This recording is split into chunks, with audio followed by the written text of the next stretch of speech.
माय माऊली नमस्कार. विविध ग्रंथातील महान संत महिमा ग्रंथ म्हणून आपण विविध संतांचा महिमा जाणून घेणार आहोत. त्यातील एक श्री संत जनाबाई महिमा भाग 5.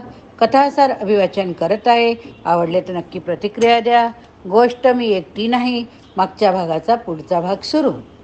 अगं आई, कमाल केलीस ना तू. अगं इथे मी एकटी कुठं आहे ग? माझा विठ्ठल बघतोय की मी माझ्याकडे. जनाबाई म्हणाले, अगं रात्रीच्या वेळी हे पुजारी मंदिरात कोणाला राहू देत नाही. सगळ्याप्रमाणे ते तुला सुद्धा बाहेर काढतील. वडिलांनी समजावून सांगण्याचा प्रयत्न केला. तुम्ही काय म्हणालात तरी मी येणार नाही.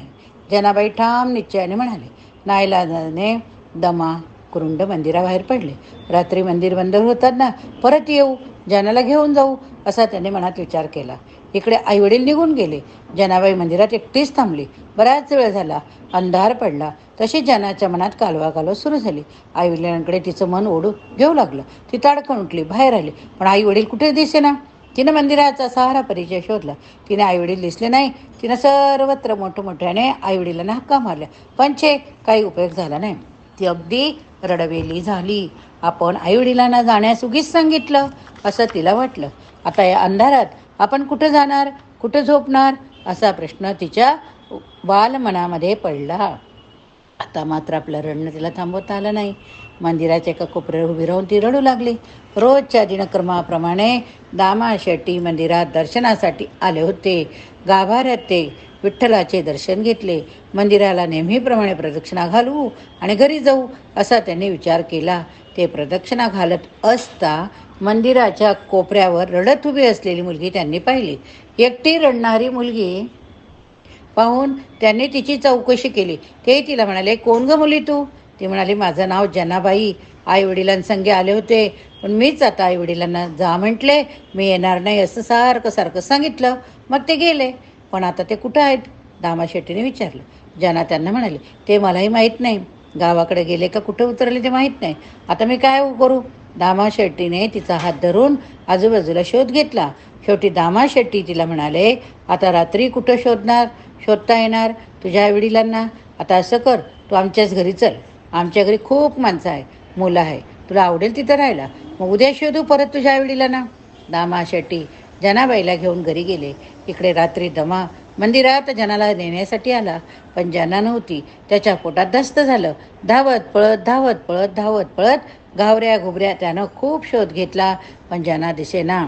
त्याला असा धावत जाताना घाबरलेल्या अवस्थेत पाहून एक दोन दुकानदारांनी त्याला काय झालं म्हणून विचारलं. तेव्हा तो म्हणाला, माझं लहान लेकरू हरवलं हो. माझी मुलगी जना आमच्याबरोबरच मंदिरात दर्शनाला आली, पण मी परत येत नाही, येतच राहणार म्हणून हट्ट करून मंदिरात बसले. रात्री येऊन समजूत घालून घेऊन जाऊ म्हणून त्यावेळी आम्ही घरी गेलो खरे, पण आता बघतो तर ती मंदिरात नाही, आजूबाजूला नाही. मग त्यातल्या एका दुकानदारानं मगाशी रडत उभ्या राहिलेल्या मुलीचं वर्णन त्याला ऐकवलं.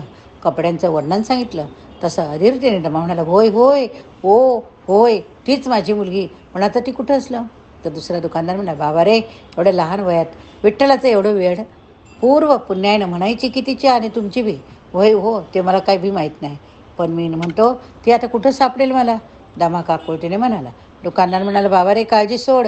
विठ्ठलासाठी एवढी वेळी झालेली पोरती, मग तो भगवंत तिला अशी अदांतरी वाऱ्यावर कशी सोडणार बरे? अरे, त्यालाही आपल्या भक्ताची काळजी आहे की रे.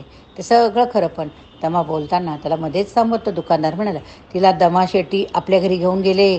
मोठे सत्वशील पुण्यवान अधिकारी भक्त आहे ते. दामा शेट्टी, तुमची पोर त्यांच्या इथं अगदी सुरक्षित असेल. आता रात्रीच इकडे तिकडे भटकू नका. सकाळी त्यांच्या घरी तुमची पोर सापडेल बघा. दामा शेट्टी नाव ऐकताच दमाचा जीव भांड्यात पडला. त्याला वाटलं, देवाची करणी किती अघात. त्याचा खेळ कुणाला कळणार नाही. भक्ताच्या अडचणी तो जाणतो. अवघडच मार्ग तयार करून ठेवला असतो. मग तो परत मुक्कामी आला. त्याला एकट्याला बघूनच कुंडाच्या काळजाचं पाणी झालं हो. तिनं उतावळेपणानं विचारलं, का हो, काय झालं? दमानं सगळा घडलेला प्रकार सांगितला. म्हणाला, अगं, आपल्या देवाच्या आज्ञेप्रमाणे जनीला दामाशेट्टीच्याच पायावर अर्पण करायचं होतं, पण ते दामाशेट्टी कुठले? त्यांना कसं ओळखायचं? ते आपलं ऐकतील का? असे किती ते प्रश्न आपल्यासमोर होते. पण या प्रसंगानं पांडुरंगानं सारेच प्रश्न सोडवले बघ. आता तू शांत झोप. उद्या सकाळी उठल्यावर आपण जाऊ दामाशेट्टीच्या घरी. मोठा पुण्यशील कृपावंत माणूस, त्याच्याकडे आपली पोर आहे. मग काळजी करू नका, असं काही माणसं मंदिराजवळ मला म्हणाली. आता तू पण जीवाला घोर लावून घेऊ नकोस. चिंता करायला तो भगवंत आहेच की.